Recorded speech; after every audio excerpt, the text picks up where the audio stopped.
चलिए जी, welcome to the tax club.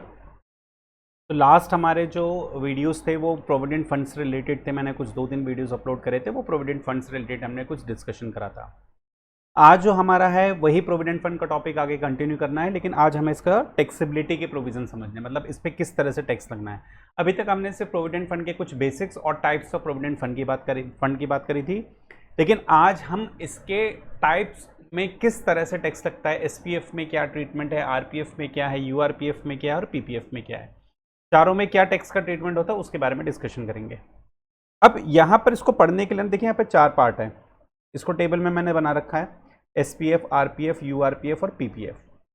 ठीक है, हम क्या करेंगे, हम चारों को एक साथ नहीं पढ़ेंगे, पहले एसपीएफ को कंप्लीट कर लेंगे, फिर आरपीएफ, यूआरपीएफ और पीपीएफ, इस तरह से बात करेंगे। देखिए, अब पहले भी हमने डिस्कशन करा है कि प्रोविडेंट फंड के अंदर बेसिकली क्या 4 तरह के कंट्रीब्यूशन होता है। क्या एम्प्लॉय का कंट्रीब्यूशन और एम्प्लॉय के कंट्रीब्यूशन पे मिलने वाला इंटरेस्ट, एम्प्लॉयर का कंट्रीब्यूशन, एम्प्लॉयर के कंट्रीब्यूशन पे मिलने वाला इंटरेस्ट, और लास्ट क्या होगा उसका लमसम में जो उसको रीपेमेंट होगी आफ्टर द डेथ या retirement which ever is earlier. अब एसपीएफ के केस में हम सबसे पहले बात करते हैं एम्प्लॉय के कंट्रीब्यूशन के। हमारे जो भी 4 कंपोनेंट होते हैं उसमें सबसे पहले हम बात कर रहे हैं एसपीएफ के केस में, मतलब स्टैट्यूटरी प्रोविडेंट फंड में एम्प्लॉय का कंट्रीब्यूशन होता है, उसका क्या टैक्स ट्रीटमेंट होता है। कहता है deduction under section 80C is available if employee exercise the option of shifting out of the default tax regime provided under section 115 BAC subject to the limit specified। कहता है कि स्टैट्यूटरी प्रोविडेंट फंड के अंदर जो employ का contribution होगा, मतलब employ अपने हर महीने की सैलरी में से जो एसपीएफ, मतलब अगर वो गवर्नमेंट एम्प्लॉय, हमने बात करी थी ना, एसपीएफ किसके लिए होता है, गवर्नमेंट एम्प्लॉयज के लिए होता है। अगर एम्प्लॉय अपनी सैलरी का में से कुछ पोर्शन अपने एसपीएफ अकाउंट में डलवाता है, सैलरी से डिडक्ट करवाता है, तो उस डिडक्शन की, उस सैलरी की डिडक्शन की, उसको एटीसी के अंदर हम डिडक्शन प्रोवाइड करा देंगे। वो भी उस कंपोनेंट की जितना वो पार्ट अपने एसपीएफ में कंट्रीब्यूट करता था, उस पोर्शन की एटीसी में हम डिडक्शन प्रोवाइड करा देंगे उस एम्प्लॉय को।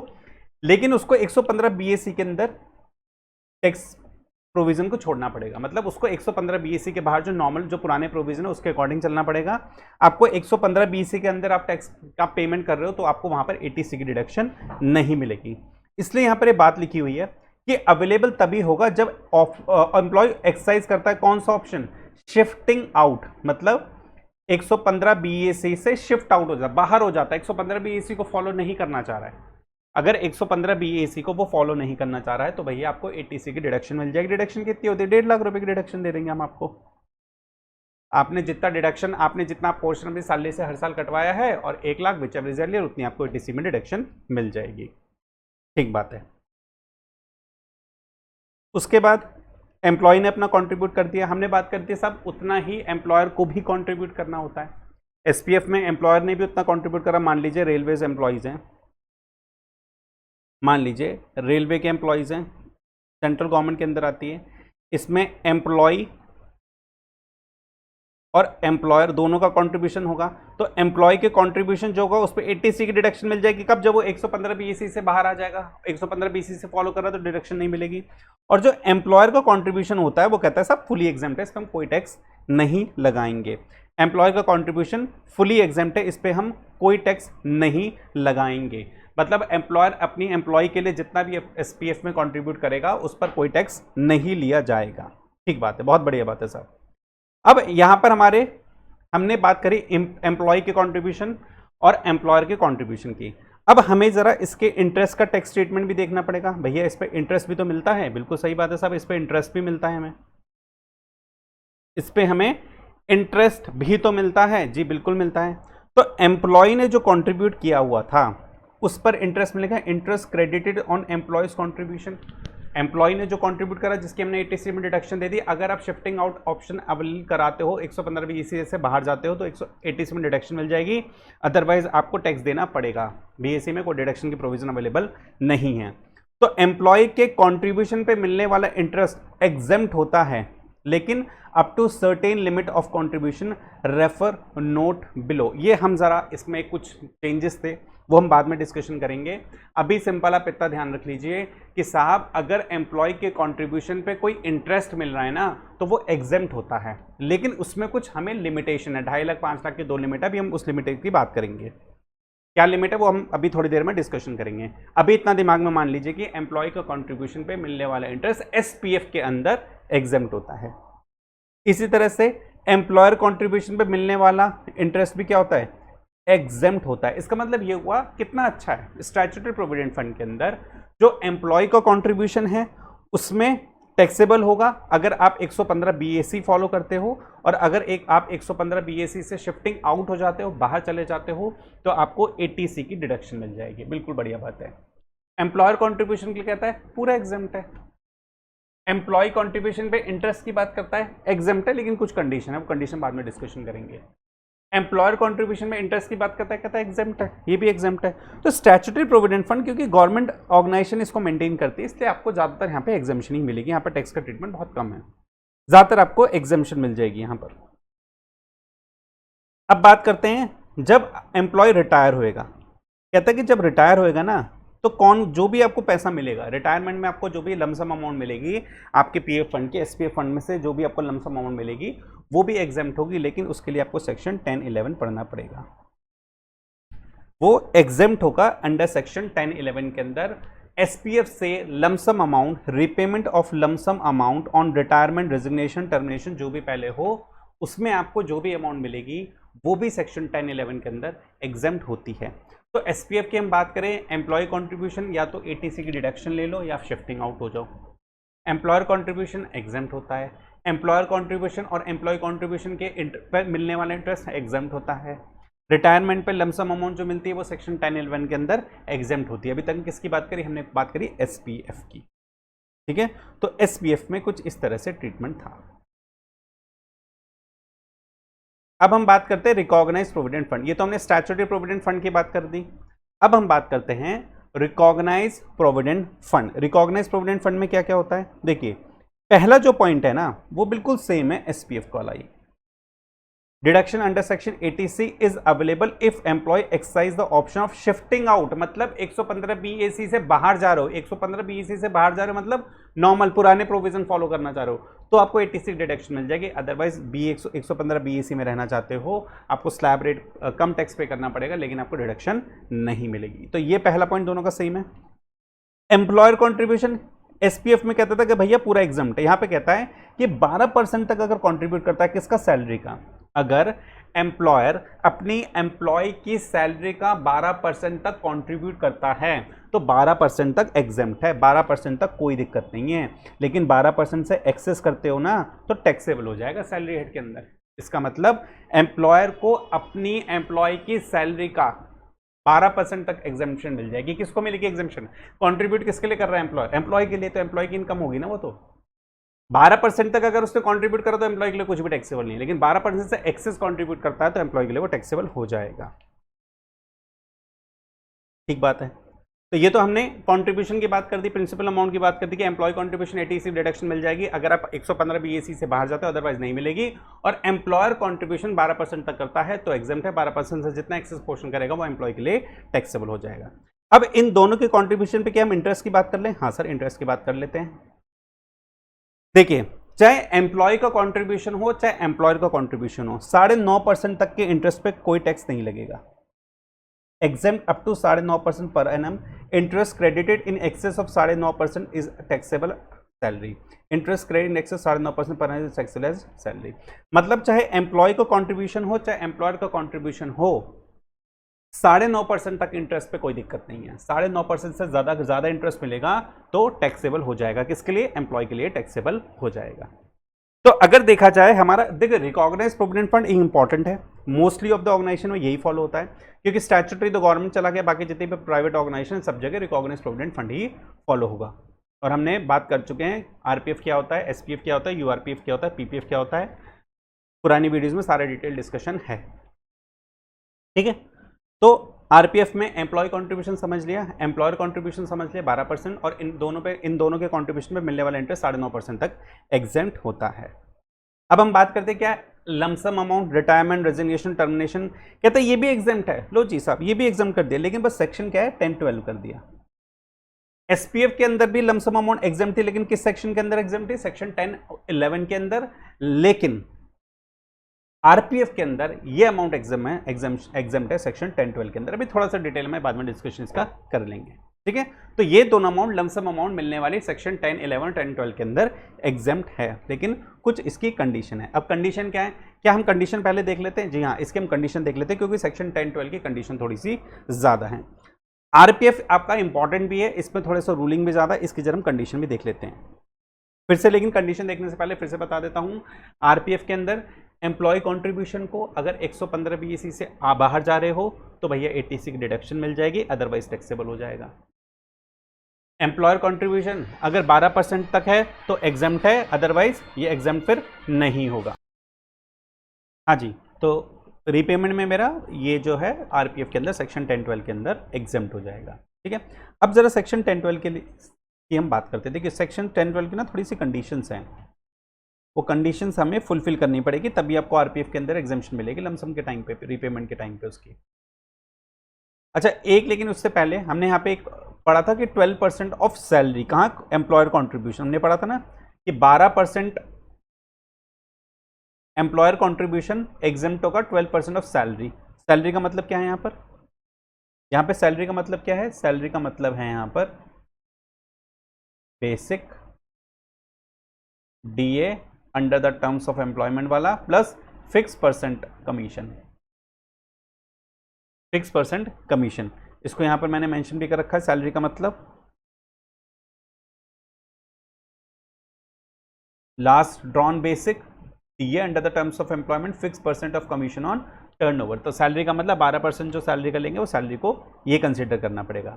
हम बात करते हैं सेक्शन 10-12 की कंडीशन की। आरपीएफ के अंदर जब रीपेमेंट होगी, लमसम अमाउंट की पेमेंट करी जाएगी, तो सेक्शन 10-12 के अंदर आपको एग्जाम्पशन मिल जाएगी, लेकिन वो एग्जाम्पशन की कंडीशन क्या होगी उसको हमें यहां डिस्कशन करना है। देखिए क्या क्या कंडीशन होगी।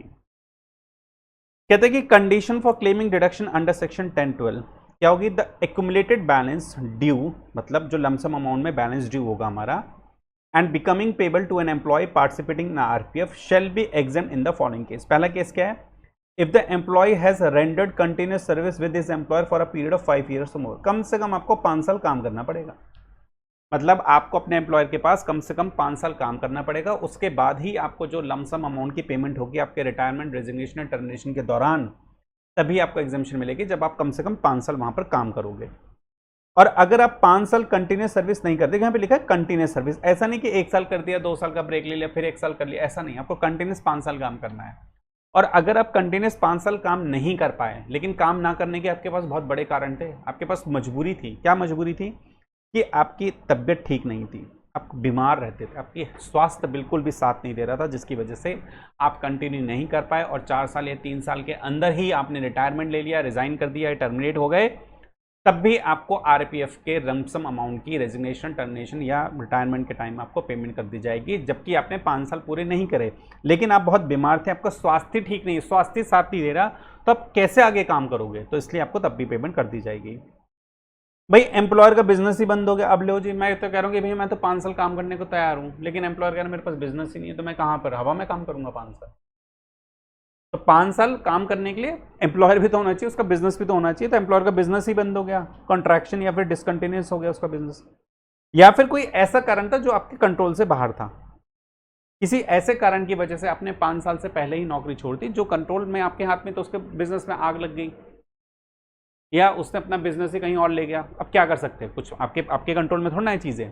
तो अगर देखिए नॉर्मल सेक्शन 10-12 कहता है कि आपको 5 साल वहां पे काम करना चाहिए, कम से कम 5 साल, लेकिन आप अगर स्वास्थ्य ठीक नहीं है, बिजनेस बंद हो गया, कोई ऐसा कारण जो आपके कंट्रोल से बाहर था, इस केस में 5 साल से आपने कम काम भी करा है, तब भी आपको लमसम अमाउंट एग्जाम्पशन ही होगी।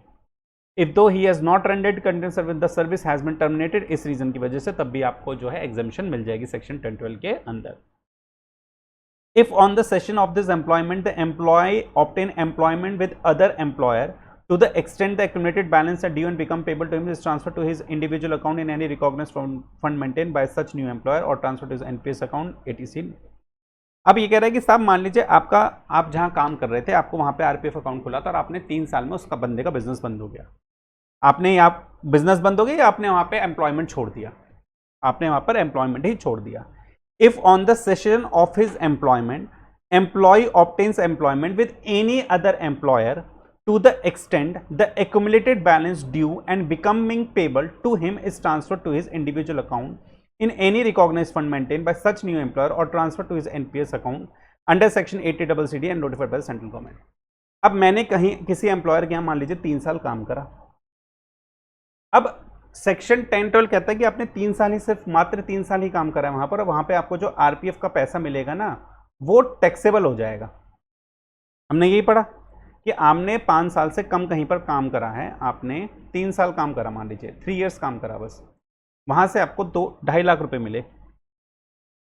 ये 2.5 लाख रुपए क्या सेक्शन 10-12 में एग्जाम्पशन मिल जाएगी? नहीं मिल जाएगी। क्या ये 2.5 लाख रुपए टैक्सेबल हो जाएंगे? हाँ सब बिल्कुल टैक्सेबल हो जाएंगे, क्योंकि आपने 5 साल से पहले काम छोड़ दिया। लेकिन अगर आप बीमार थे या एम्प्लॉयमेंट कम बंद हो गया, क्या कोई ऐसा कारण था जो आपकी कंट्रोल से बाहर था, उस केस में एक्सेम्पशन मिल जाएगी। लेकिन हमारा वो केस नहीं है, हम कह रहे हैं नॉर्मल आपने 3 साल पर हमने काम छोड़ दिया, 2.5 लाख रुपए टैक्सेबल हो गया। लेकिन आप कहते हो साहब रुको, आप बेटा टैक्सेबल मत करो। क्यों ना करें टैक्सेबल भैया? वो कहता है कि मैंने ना ये 2.5 लाख रुपए लिए नहीं है।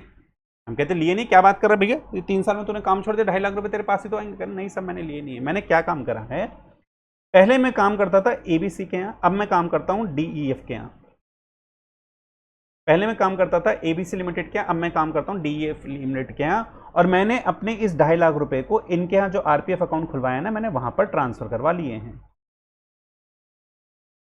मैंने इस आरपीएफ के पैसे को, जो 2.5 लाख रुपए मेरे वहां पे आरपीएफ अकाउंट में जमा हो गए थे, मैंने इस पैसे को अपने नए एम्प्लॉयर के यहाँ ट्रांसफर करा लिए हैं। तो जब ट्रांसफर करा लिए हैं, क्या पहले भी आरपीएफ में थे, अभी भी आरपीएफ में है, तो उसका मतलब उसके हाथ में तो पैसा आया ही नहीं है, तो क्या मुझे टैक्सेबल करना चाहिए? नहीं साहब, सेक्शन 10-12 की एग्जाम्पशन मिल जाएगी, बिल्कुल सेक्शन 10-12 की एग्जाम्पशन मिल जाएगी। तो जो आपका नेक्स्ट पॉइंट था वो यही बात बोल रहा था कि या तो आप ट्रांसफर करा लो या फिर आप एनपीएस में डाल दो अंडर सेक्शन 80CCD। ये डिटेल में डिस्कशन बाद में करेंगे। या तो ट्रांसफर करा लो या फिर आप एनपीएस में ये पैसा डाल दो जो कि नोटिफाई कर रखा है सेंट्रल गवर्नमेंट ने। ठीक है जी, ठीक है जी। उसके बाद कहता है rendered continuous service under section farmer employer shall also be include in the calculating period of service for point A and 1। rendered continuous service under his former employers shall also be included for calculating period of service for point A and 1। मतलब जो point A first और second में 5 साल की हम बात कर रहे हैं ना, 5 साल या उससे कम पीरियड की हम जो भी बात कर रहे हैं, उस 5 साल पीरियड के लिए ऐसा नहीं आपको करंट, अगर आपने पिछले एम्प्लॉयर के यहाँ भी जहाँ काम करा है उसके पीरियड को भी मर्ज करना पड़ेगा, क्योंकि वहाँ पे भी आपका आरपीएफ था, यहाँ पे भी आपका आरपीएफ है, दोनों जगह आपने आरपीएफ खोला रखा, आपने ट्रांसफर कर लिया था, तो दोनों पीरियड को क्लब करके ही देखा जाएगा। Rendered continuous service under his former employer shall also be included for calculating period of service for point first and A. अगर आपने 5 साल दोनों एम्प्लॉयर के, मतलब जितने भी आपने एम्प्लॉयर पहले काम करा है, आपने सबके यहाँ 5 साल मिला के आपका 5 साल या उससे ज्यादा हो रहा है, तो जब भी आपको आरपीएफ का पैसा मिलेगा वो एग्जेम्प्ट ही होगा सेक्शन 10-12 के अंदर, क्योंकि आरपीएफ का प्रोविजन कहता है कि आपको 5 साल कंटिन्यूस काम करना है। जरूरी नहीं एक ही एम्प्लॉयर के काम, आप 10 एम्प्लॉयर के काम कर लो, हमें कोई दिक्कत नहीं, लेकिन लगातार आपका काम होना चाहिए। 5 साल उससे ज्यादा का पीरियड कर लो, हम आपको एग्जेम्पशन दे देंगे। Where the accumulated balance in RPF where the accumulated balance in RPF becomes taxable, the tax payable in each of the year. Accumulated balance in RPF become taxable, the tax payable in each of the year would be computed as if the fund had been in URPF, and the difference in tax would be payable by the employee.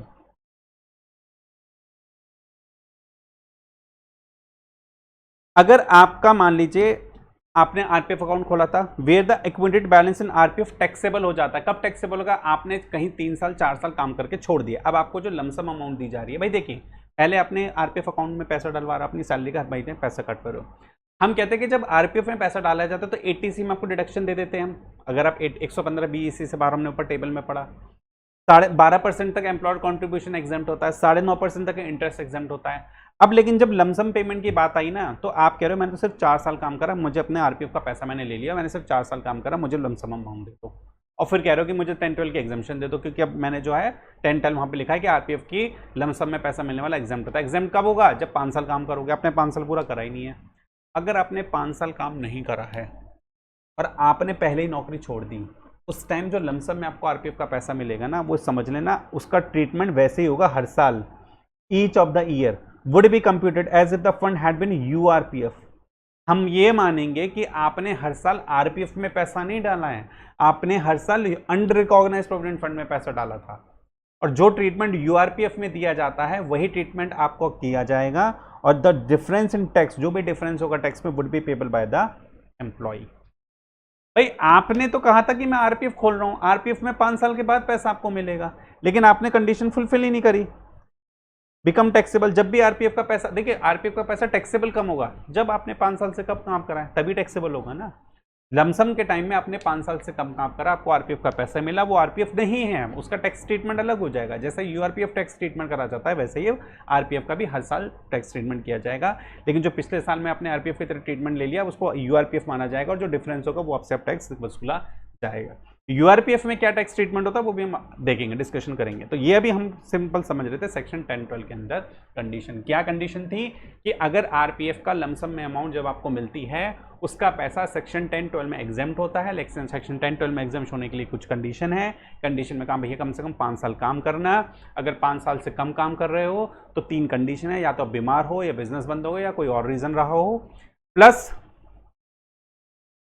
या तो आप अपना fund transfer करा लो किसी नए employer का, वहां पे भी आरपीएफ अकाउंट है, अगर आपने 5 साल से पहले नौकरी छोड़ दी कहीं पर, कहीं नई जगह ट्रांसफर करा लो, या एटीसी डबल सी एनपीएस में डाल दो। और ऐसा नहीं 5 साल हम कह रहे एक ही एम्प्लॉयर के काम कर, आप 2, 3, 4, 5 जितने एम्प्लॉयर चेंज करने चेंज करो, लेकिन सबका मिला के 5 साल से ऊपर का पीरियड होना चाहिए। और अगर आपने 5 साल का पीरियड पूरा नहीं करा और आरपीएफ का पैसा आपने ले लिया रिटायर होने पे, टर्मिनेट होने पे, रिजाइन करने पे, 5 साल से पहले आरपीएफ का पैसा ले लिया, तो ये आरपीएफ नहीं, ये यूआरपीएफ माना जाएगा, और जो आप ट्रीटमेंट स्टार्टिंग से यूआरपीएफ का होना चाहिए था वही ट्रीटमेंट आपका भी करा जाएगा, और जो डिफरेंस होगा टैक्स का वो अब आपको अब पे करना पड़ेगा जिस ईयर में आपकी लमसम पेमेंट की जाएगी। ठीक है, तो ये मेरा प्रोविजन था रिकॉग्नाइज प्रोविडेंट फंड से। रिकॉग्नाइज प्रोविडेंट फंड का ही थोड़ा सा ज्यादा टेक्निकल हो जाता है क्योंकि इसमें कंडीशंस ज्यादा हो जाती हैं।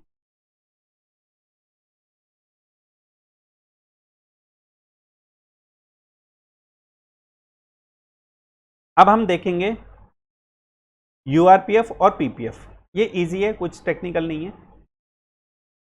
यूआरपीएफ और पीपीएफ ये 2 कंडीशंस और देखेंगे हम।